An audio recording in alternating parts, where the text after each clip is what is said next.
और Indian American community कमला Harris के चुने जाने से कितना खुश है वो आप इनके बातों में देख सकते हैं, जिनसे रोहित बात कर रहे हैं वहां पर इस वक्त वाशिंगटन डीसी में, और वो खुद वहां पर बहुत ज्यादा चीयर अप है, बहुत ज्यादा जश्न मना रही हैं। तो आइए आपको दिखाते हैं कमला हैरिस हैं कौन, जिनके चुने जाने के बाद इंडियन अमेरिकन कम्युनिटी में इतनी खुशी है।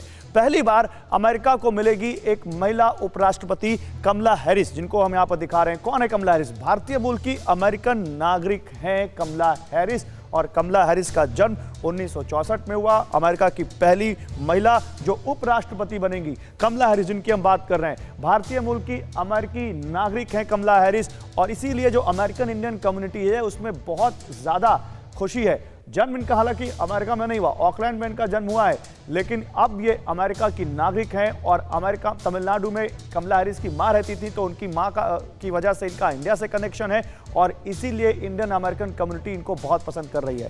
तमिलनाडु में बहुत जश्न का माहौल है, रंगोलियां बनाई गई है वहां पर कमला हैरिस की जीत पर, लोगों ने खुशियां मनाई है। कैलिफोर्निया यूनिवर्सिटी से कानून की डिग्री ली है कमला हैरिस ने। 2003 में सैन फ्रांसिस्को के काउंटी की डिस्ट्रिक्ट अटॉर्नी चुनी गई, और यहां से फिर इनका सफर शुरू हुआ। इसके बाद कमला हैरिस ने कई ज्यादा बुलंदी की सीढ़ियां चढ़ी हैं। 2017 में कैलिफोर्निया से संयुक्त राज्य सीनेटर की शपथ ली कमला हैरिस ने, और इसके बाद 2019 में राष्ट्रपति पद के लिए खुद की उम्मीदवारी का उन्होंने ऐलान किया। बाद में नाम वापस ले लिया था, हालांकि ये डोनाल्ड ट्रंप के अगेंस्ट राष्ट्रपति पद के लिए आ रही थी, लेकिन फिर बाद में नाम वापस लिया। जो बाइडेन आ गया है, जो बाइडेन की मुखर समर्थक नहीं है कमला हैरिस, और जो बाइडेन के साथ ही उपराष्ट्रपति पद का चुनाव लड़ा, और न केवल लड़ा बखूबी जीता भी, जिसके बाद आज ये एक नया इतिहास बनता दिख रहा है जब कोई महिला उपराष्ट्रपति पद पर पहुंच रही है अमेरिका में।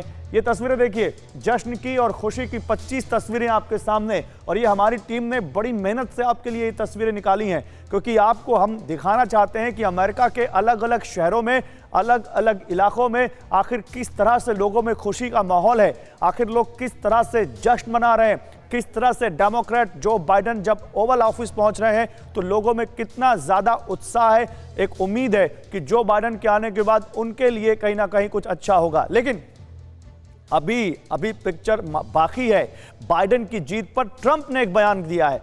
उन्होंने कहा, मैं हारा नहीं हूं, बाइडेन को गलत तरीके से जीता दिखाया गया। यानी ट्रंप अभी भी हार स्वीकार नहीं कर रहे हैं। ट्रंप कह रहे हैं कि धांधली को लेकर सोमवार को याचिका दाखिल करूंगा, और मेरे पर्यवेक्षक को काउंटिंग रूम में नहीं जाने दिया गया। ये कह रहे हैं, मुझे 7 करोड़ 10 लाख लीगल वोट मिले हैं। ट्रंप का ये कहना है। 7 करोड़ 10 लाख वोट का मतलब मिलने का मतलब वो जो बाइडेन से कहीं आगे, लेकिन ऐसा फिलहाल अमेरिका के नतीजों में नहीं दिखता है। और यही बात अब समझनी है मनीष, यही बात अब समझनी है कि एक ग्रेसफुल एग्जिट भी बहुत जरूरी होता है किसी लीडर के लिए। अगर आप जीत को स्वीकार करते हैं तो हार को भी स्वीकार करना पड़ेगा, लेकिन डोनाल्ड ट्रंप के अंदर वो नहीं दिख रहा।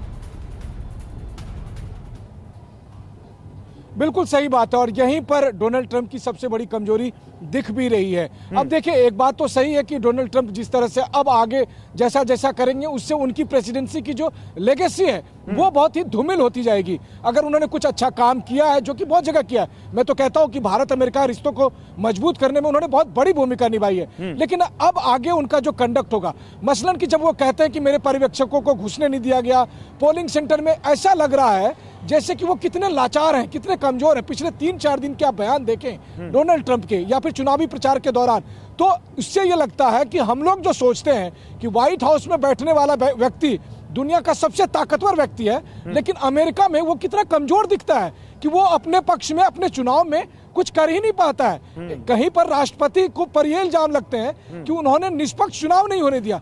अड़ी सोमवार से शुक्रवार शाम 6 बजे सिर्फ TV9 भारतवर्ष पर।